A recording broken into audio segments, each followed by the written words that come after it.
British ఇండియాకు స్వతంత్రం వచ్చినని ఈ గడ్డ పులకించింది. గాంధీ హత్య వార్త తెలుసుకుని బాపు బాపు అని ఈ భూమి విలపించింది. కానీ మా భూమిపై జరుగుతున్న ఆకృత్యాలకు మీరెందుకు స్పందించటం లేదని ఎవరిని నిష్ఠూరమాడని కర్మభూమి ఇది. బ్రిటిష్ వారి నుండి స్వాతంత్రం పొందిన ఆగస్టు 15న దేశమంతా జాతీయ జెండాలు ఎగిరేసి దేశం కోసం పోరాడిన మహనీయుల్ని స్మరించుకుని నివాళులర్పించుకోవటం కనీస బాధ్యతగా భావించుకుంటాం కదా. సెప్టెంబర్ 17 విలీన దినమా, విద్రోహ దినమా, విమోచన దినమా అని మేధావులు పడే తర్జన భర్జనలతో పాటు అసలు జరపాలా జరపరాదా అనే మీమాంసలు సాగుతుండగానే ఆ రోజు వల్లభాయ్ పటేల్ ఫోటోలతో జాతీయ జెండాలు ఎగురవేయటంతో పాటు హైదరాబాద్ రాష్ట్రం భారత యూనియన్లో విలీనమవటానికి నిజాం రాజు తలంచటానికి కారణం కేవలం పటేల్ చొరవ, ధైర్యం అనే విధంగా ప్రచారం జరిగిపోతోంది. ఇది ఆనాడు ఆయుధాలు చేతబట్టిన వాళ్ళ, ప్రాణాలను కోల్పోయిన వాళ్ళ త్యాగాలను విస్మరించడమేనని నిజాం వ్యతిరేక పోరాటంలో పాల్గొని జైలు జీవితం తర్వాత రహస్య జీవితం గడిపిన జైని మల్లయ్య, గుప్తా లాంటి ఎందరో ఉద్యమకారుల వేదన. ఆపరేషన్ పోలో 1948 సెప్టెంబర్ 13న ప్రారంభం కాకముందే తెలంగాణలో భూస్వామ్య చిహ్నాలైన గడీలు కూల్చబడి మొండిగోడలతో శిథిల వ్యవస్థకు సాక్ష్యాలుగా మిగిలాయి. వేలాది గ్రామాలు విముక్తమయ్యాయి. ఆయా గ్రామాల్లో ఎన్నికల ద్వారా కమిటీలు ఏర్పడ్డాయి. ఆ కమిటీలతో ప్రజా సమస్యలు పరిష్కారమయ్యాయి. జనగామ దేశ్ముఖ్ విష్ణూరు రామచంద్రారెడ్డికి చెందిన 40,000 ఎకరాలతో పాటు వేలాది గ్రామాల్లో పేదలకు పంచిన భూమి సుమారు 10 లక్షల ఎకరాలు భూస్వామ్యం నుంచి నేరుగా సోషలిజానికి తీసుకువచ్చే క్రమంలో రైతులు జరిపిన పోరాటం తెలంగాణ సాయుధ రైతాంగంగా భారతదేశంతో పాటు ప్రపంచవ్యాప్తంగా ప్రసిద్ధికెక్కడంతో పాటు దేశ కమ్యూనిస్టు ఉద్యమ చరిత్రలో స్వతంత్ర ప్రతిపత్తి గల ఉద్యమంగాను నిలిచింది. శ్రమ దోపిడీ, వెట్టి చాకిరీ వంటి సామాజిక దురాచారాలపై సంఘటితమైన ప్రజల ఆవేదన ఉద్యమంలా మారింది. తెలంగాణ ప్రాంతంలో 1946 నుంచి 51 మధ్య జరిగిన ఉద్యమం గురించి కెనడాకు చెందిన రచయిత కాంట్వెల్ స్మిత్ 1962లో the meaning and end of religion అనే పుస్తకంలో పేర్కొన్నారు. రష్యన్, పోలిష్, స్పానిష్ భాషల్లో ఈ పోరాటానికి సంబంధించి అనేక కథలు, కవిత్వాలు వచ్చాయి. వీటి ద్వారా ఆధునిక వీర భారతంగా పేరుకునే తెలంగాణ సాయుధ పోరాటం అంతర్జాతీయంగా పొందిన గుర్తింపుని మనం అర్థం చేసుకోవచ్చు.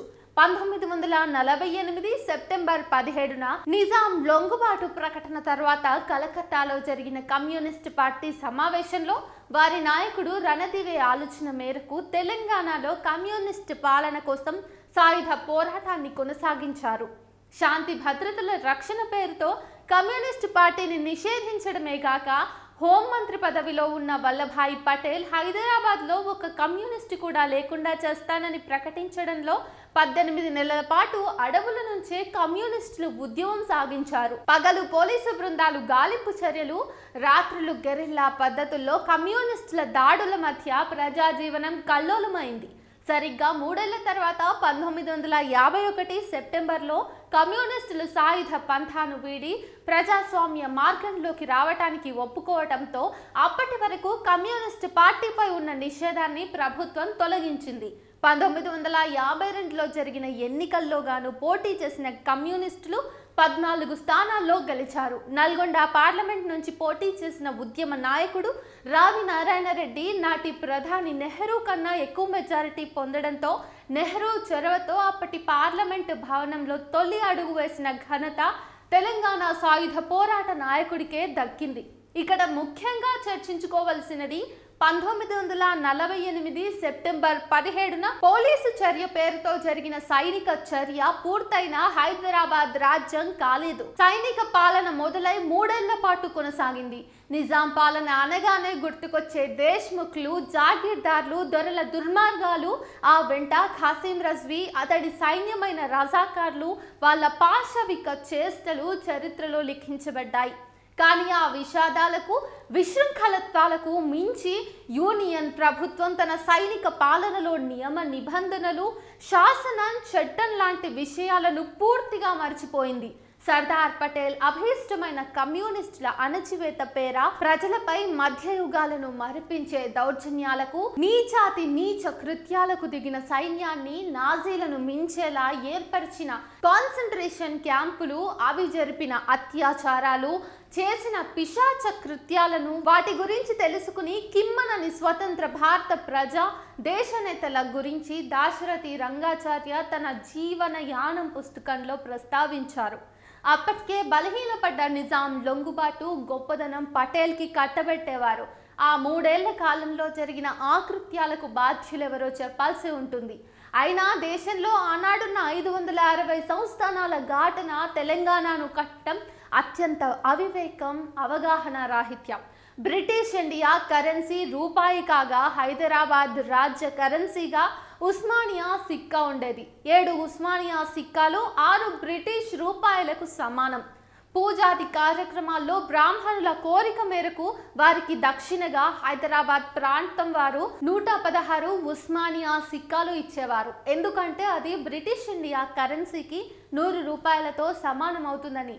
ఇప్పుడు నిజాం లేడు, అతని ప్రభుత్వము, కరెన్సీ ఏవీ లేవు. కానీ 100, 1000, 1000 ఏదైనా చివర 116 మాత్రం తెలుగువారి సంస్కృతి సాంప్రదాయమై ఉండిపోయింది. 116ల వెనుకున్న కారణం తెలియకపోవడంతో తప్పేమీ లేదు.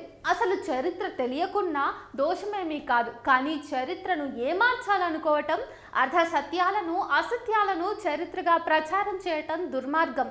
యుద్ధంలో ఫ్రాన్స్ కవులంతా చెల్లా చెదురుగా పారిపోతే దేశంలో నిలకడ, ప్రజల కోసం గీతాలు రాసిన లూయు ఆరెగాన్ గురించి ప్రపంచం గొప్పలు చెప్పుకుంటుంటే, ఇక్కడ ఉద్యమంలో పాల్గొంటూనే ప్రజల కోసం కలమెత్తిన కవులు దాశరథి సోదరులు, వట్టికోట ఆల్వారు స్వామి, సురవరం ప్రతాపరెడ్డి, కాళోజీ, సుద్దాల హనుమంతు, బండి యాదగిరి లాంటి ఎందరో ప్రజా కవుల గురించి మనం ఎంత గొప్పగా చెప్పుకోవాలి. జారు చక్రవర్తిపై రష్యాలో నాడు తిరుగుబాటు చేసిన నాయకులు, ప్రజాకవులు, ప్రజలకు సరితూగల తెలంగాణ సాయుధ పోరాట గాథల గురించి సెప్టెంబర్ 17న సగర్వంగా చాటుకుందాం.